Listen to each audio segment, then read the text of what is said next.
आणि यानंतर एक धक्कादायक आणि सर्वांचे डोळे विस्फरून टाकणारी बातमी मुंबई महानगरपालिकेतनं। मुंबई महानगरपालिका देशातली सर्वात श्रीमंत महापालिका म्हणवली जाते आणि मुंबई महानगरपालिकेचे तब्बल 61,510 कोटी रुपये मुंबईतल्या वेगवेगळ्या बँकांमध्ये असल्याचं निष्पन्न झालंय।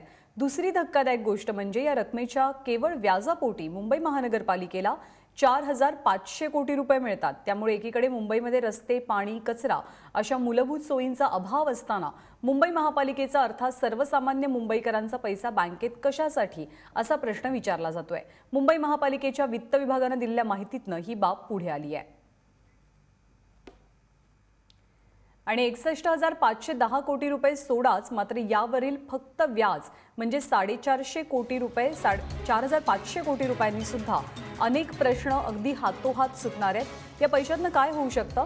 फक्त व्याज मिळतं 4,500 कोटी रुपये आणि हे जर का करदात्याला दिले तर प्रत्येकी 51,250 रुपये मिळतील। शेतकऱ्यांची कर्जमाफी होऊ शकते, शिवस्मारक उभारलं जाऊ शकतं। बाळासाहेब ठाकरे यांच्या ह्यांचं स्मारक जे आहे ते या व्याजाच्या पैशांनीच पूर्ण होऊ शकेल। गिरणी कामगार, पालिकेचे कर्मचारी आणि पोलीस या सर्वांच्या घराचा प्रश्न सुद्धा अगदी आरामात सुटू शकेल। आणि समोर आलेल्या माहितीवरती भाजपचे आमदार आशिष शेलार यांनी एक ट्विट केलेलं आहे, त्यांची प्रतिक्रिया दिलेली आहे। आशिष शेलार काय म्हणतात?